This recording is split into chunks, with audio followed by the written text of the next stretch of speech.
boa tarde. Sejam bem-vindos a mais uma edição de Mercado e Companhia. Vamos aos destaques de hoje, a partir de agora.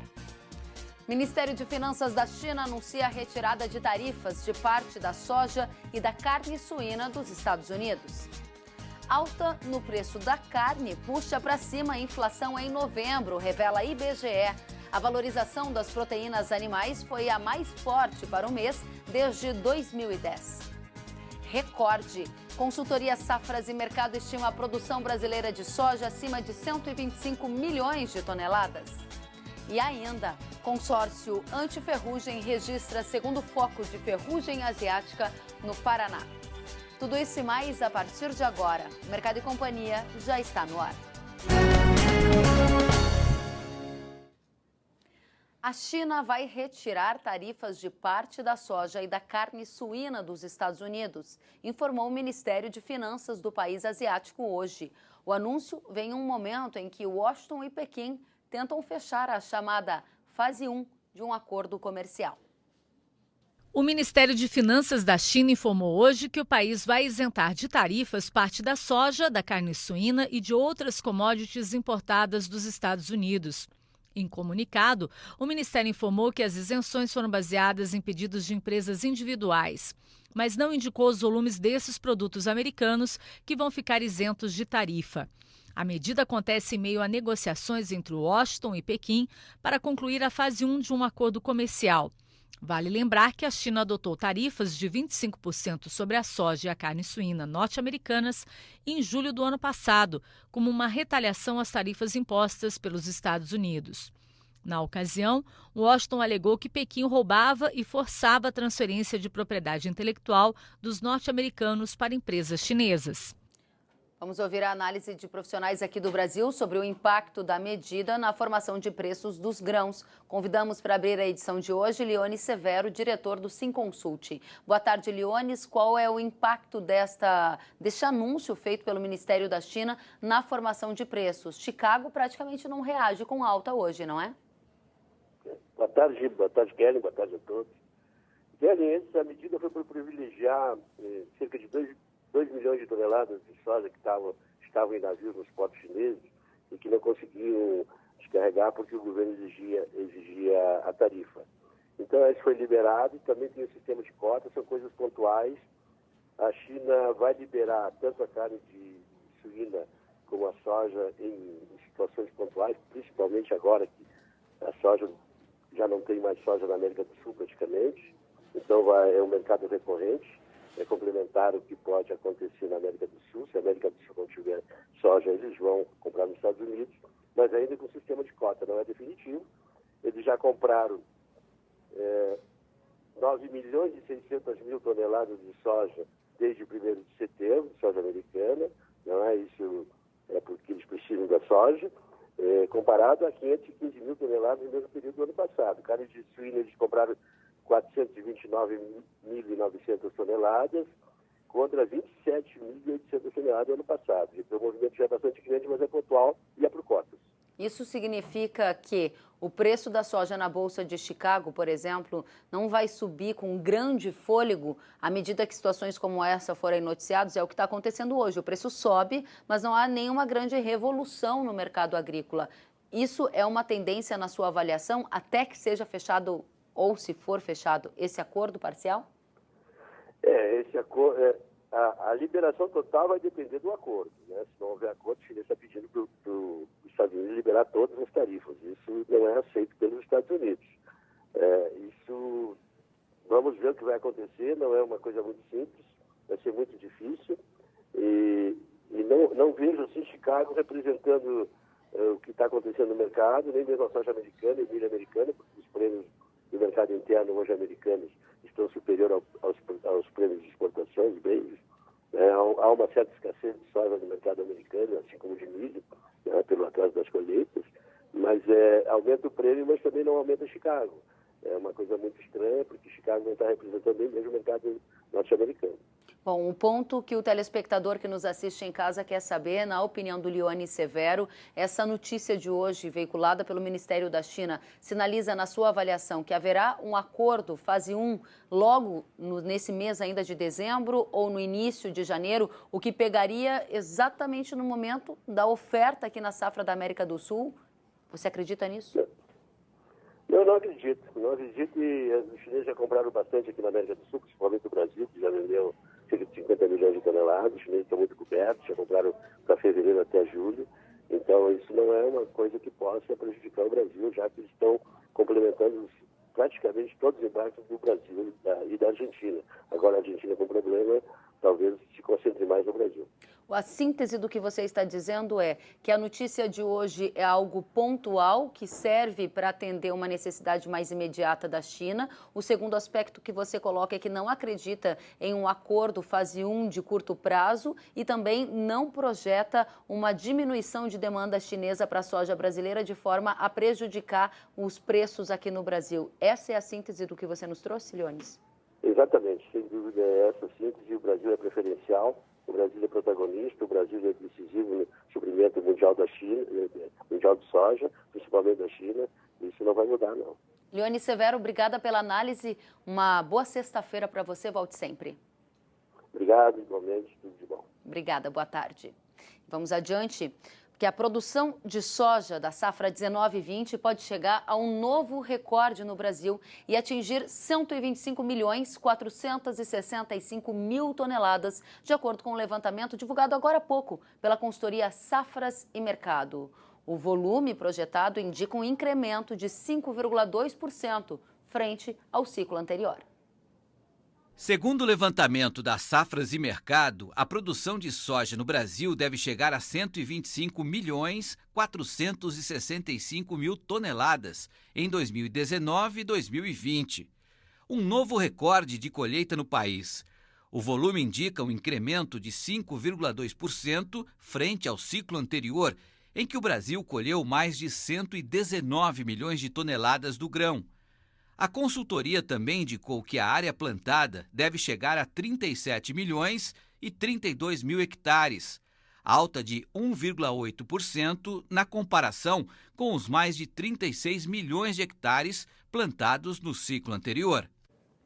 Vamos já falar com Luiz Fernando Gutierrez, analista da Safras e Mercado, que traz para a gente os detalhes dessa projeção que acaba de ser divulgada. Luiz Fernando, muito boa tarde. Puxado por quais fatores vocês estimam uma safra superior a 125 milhões de toneladas nesse ciclo 19/20? Boa tarde, Kelly. Boa tarde a todos. Obrigado pelo convite mais uma vez. Kelly, é basicamente a soma de uma elevação diária, novamente, com uma recuperação de produtividades. A gente lembra que no ano passado nós tivemos problemas importantes em alguns estados produtores, principalmente Paraná e Mato Grosso do Sul, sofreram muito um clima irregular ao longo de todo o desenvolvimento da safra. Isso trouxe perdas importantes, que a gente não vê há um bom tempo nesses dois estados, e acabaram pedindo que a gente colhesse uma safra maior, acima de 120. A gente fechou no passado com 119 alguma coisa. Então esses problemas, a gente trabalha com a reversão desses problemas inicialmente. Então, a gente pensa que a gente vai ter uma recuperação de produtividades nesses estados e, além desses estados, também em outros estados que tiveram alguns problemas no ano passado. Então, a soma de produtividades maiores em estados importantes, como o caso do Paraná, que é o segundo ou terceiro maior produtor do Brasil, deve puxar de novo a produção brasileira nesse ano. Então, a gente tem uma área também em elevação, porque, querendo ou não, a soja ainda traz muita rentabilidade para o produtor. E o produtor escolheu novamente a soja como a grande cultura da primeira safra, aí, principalmente no centro-oeste e no sudeste. Agora, Luiz Fernando, a gente está falando de um incremento de área que é inferior à média dos últimos anos, certo? Quanto de área a Safras apontou de incremento para a safra de soja desse ano, a ponto de justificar esse incremento superior a 5% que vocês estão projetando na produção em relação ao ciclo passado? Exatamente. A gente tem uma elevação possivelmente menor que a média das últimas safras. A gente trabalha com uma elevação de 1,8% nessa temporada, sendo que a média aí das últimas 5 temporadas foi em torno de 13,5%, 4%. O porquê disso é que, apesar da boa rentabilidade da soja, de novo, nessa temporada que está passando, a gente teve alguns pontos importantes, que é algumas incertezas com relação a fatores internos e externos, e algumas coisas relacionadas com a pecuária, por exemplo, que voltou a dar uma rentabilidade muito boa para o produtor brasileiro. Então a gente tem um pouco de transferências menores de áreas de pastagem para a soja nesse ano. Mas de uma forma geral, como eu falei, esse incremento de 1,8% de área, somado a, sei lá, 2 sacas a mais de produtividade a nível Brasil, nos trazem de novo um potencial produtivo recorde de 125,5 milhões de toneladas. Bom, dito isto, vamos a um segundo dado. Acabei de receber a autorização da consultoria Safras e Mercado aqui. Agradeço também ao Dylan e ao Luiz Fernando por anteciparem ao Mercado e Companhia um outro dado que vai ser divulgado só à tarde, mas o público do canal já vai saber agora. Luiz, qual é a comercialização antecipada agora da safra? Como é que está em relação aos números, em relação à média? Bom, a gente comercializou até esse momento 38% da safra nova, né? Contra uma média normal para essa época do ano de 32%. Isso quer dizer que a gente está bem adiantado com relação à comercialização. Eu acho que o produtor tem acertado com relação a isso, porque os últimos muito positivos para a comercialização de soja da safra nova, principalmente por causa do câmbio em elevação, com prêmios fortes. A gente tem um preço muito bom para 2020 já, e eu acho que o produtor tem que continuar aproveitando, tem que continuar nessa toada aí de antecipar vendas, porque eu acho que o primeiro semestre de 2020 é um semestre muito arriscado. Se houver acordo comercial nos primeiros meses de 2020, a gente pode ter impacto aí na demanda chinesa no primeiro semestre para exportação do Brasil. Isso pode ser somado a uma safra recorde do Brasil, alguma coisa que traga uma pressão negativa para preço, até porque a gente tem a sazonalidade de entrada de safra. Então, eu acho que o produtor está certo, ele tem que continuar vendendo, antecipando a safra nova, porque os preços são muito remuneradores e ele tem que continuar nesse ritmo. Luiz Fernando, você fala em preços remuneradores, destacou para a gente em primeira mão, agradeço pelo fato inédito que acabamos de divulgar para a nossa audiência, de que a comercialização está acima da média histórica para o período, e eu quero saber qual é o valor médio que esse produtor brasileiro está fechando de negócio para o ciclo 19-20. A gente está trabalhando com valor médio, Kelly, em torno de 87, 87,50 nos portos brasileiros a partir de março do ano que vem. Então, eu diria que é um preço muito bom, muito remunerador. E, como eu falei, o produtor deve continuar aproveitando, porque esse preço está segurando nas últimas semanas, até porque a gente tem fatores aí que estão segurando esse preço, seja o prêmio, seja o câmbio. Então, acho que o produtor tem que continuar aproveitando aí e continuar vendendo. O IPCA, que mede a inflação oficial do país, registrou alta de 0,51% em novembro. O maior resultado para o período em 4 anos é o que informou hoje o IBGE. O grupo de alimentos e bebidas puxou a alta, com destaque para a carne, que subiu 8,09% no mês. O salto de 8,09% no preço das carnes pressionou a inflação ao consumidor em novembro e contribuiu com um avanço de 0,22 pontos percentuais para a taxa de 0,51% registrada pelo Índice Nacional de Preços ao Consumidor Amplo, o IPCA. A alta das proteínas animais em novembro foi a mais forte para o mês desde 2010. A carne suína subiu 3,35%, o frango inteiro aumentou 0,28% e o em pedaços 0,34%. Devido ao encarecimento das carnes, os alimentos para consumo no domicílio interromperam uma sequência de 6 meses consecutivos de queda nos preços, com um avanço agora, em novembro, de 1,01%. Vamos agora à análise de Miguel Daúde sobre o tema. Boa tarde, Miguel Daúde. Boa tarde, Kelly. Boa tarde a todos. A alta do preço puxou a inflação. O preço da carne vai continuar subindo, das carnes? E qual vai ser o efeito disso na inflação e na taxa de juros para o ciclo que se inicia agora em 2020? Bom, então vamos lá. A gente já vem há algum tempo dizendo o seguinte. A peste suína africana na Ásia, ela já é um fato já de algum tempo e todos nós sabíamos que isso demandaria mais carne. Aí, de repente, né, o que aconteceu? A carne subiu de preço. Enquanto a demanda, apesar de já ter aumentado, isso se deu à expectativa do mercado. Então, na realidade, o que houve? Em economia existe a elasticidade dos preços. Os preços eles são elásticos, né? Não são inelásticos, eles não ficam. E isso, o mercado, a expectativa diante desse cenário da Ásia, levou a carne bovina num patamar, né, bem significativo. E agora o que está acontecendo? Está havendo um freio de arrumação, você está ajustando o preço, né, num patamar. Agora, a minha opinião é a seguinte, a carne não vai cair muito, não esperem isso, porque tem outros fatores, tem os insumos que agora estão demandando muito, a China vai continuar consumindo, quer dizer, ela vai estabilizar aí 20 a 25 reais abaixo do pico que ela chegou. No entanto, é uma dúvida, aquilo, a relação que você falou da inflação, é uma preocupação do governo a inflação. Porque não é só a carne bovina, tem outros produtos de alimentos que vão ter reflexo entre 2 a 3 meses, por exemplo, o caso do trigo, que o Brasil depende muito do trigo. Então, a decisão da carne bovina na taxa de juros, por si só, não justifica.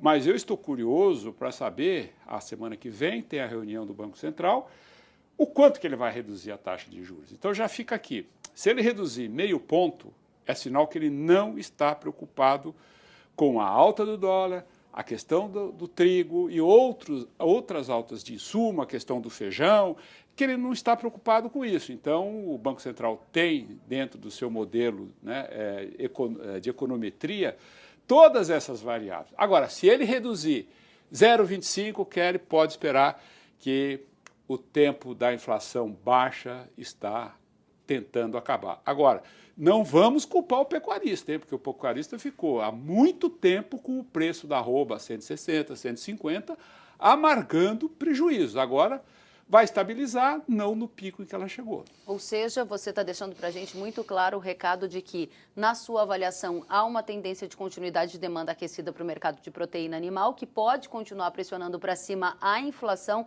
mas que não necessariamente isso vai implicar numa mudança de política do Banco Central para estabilizar ou parar o ciclo de corte na taxa de juros. Pelo menos, a gente tem que esperar até a reunião do Copom da próxima semana para avaliar a direção. Como é que o Banco Central está avaliando esse cenário, e que é muito importante para nós, né? Porque não dá para nós imaginarmos. Agora, o mercado se acomoda, mas é um cenário que a inflação estava baixa porque não tinha demanda. Vamos analisar, né, Kelly? Obrigada, Miguel Daúde. É interessante. Pela presença, bom fim de semana. Eu que agradeço. E vamos agora aos negócios na B3 para o boi e mais análises na pecuária na sequência. Vejam comigo. Hoje, o preço do boi negociado na B3 é de R$ 203,55. Olha isso aqui, gente. A alta de preço, vamos só observar com atenção, eu peço até 3,32% para janeiro, fevereiro a R$ 201,00 e 3,61% de alta. Vamos entender o que está acontecendo, né, nesse mercado. Agora, R$ 200,95 em março, olha como sobe mais de 4%. E o maio, aqui atualizado pela equipe aqui da produção, 8,40% no contrato de maio, R$ 195,00 arroba. É hora da gente entender o que está acontecendo nesse mercado e preste atenção aqui. Na alta da arroba hoje, só o contrato de maio que está abaixo de 200. Mercado futuro.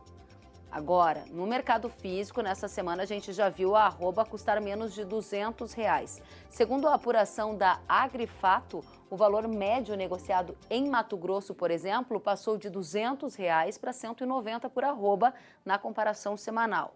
Para ter mais detalhes, eu vou conversar agora com o analista do mercado de carnes, lá na Agrifato, o Gustavo Rezende, que está conosco.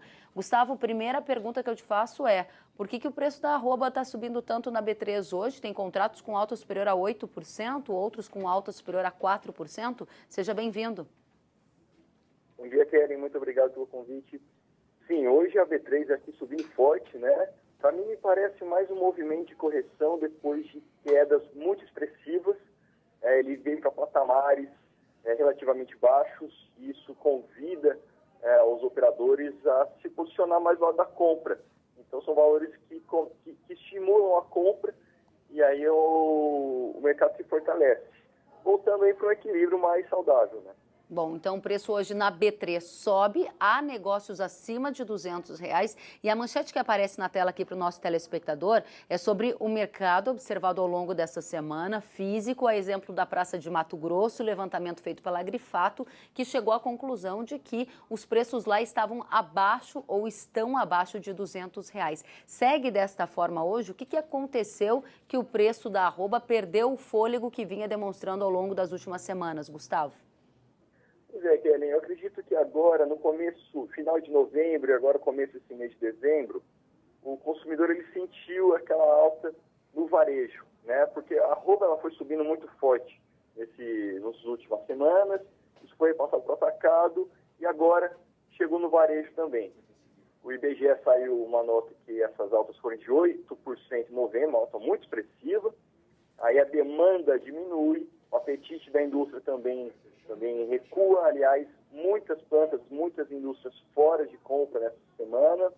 E aí aquela relação ajustada entre oferta e demanda que a gente viu antes, isso se altera, fica num cenário mais confortável e a arroba caiu no físico.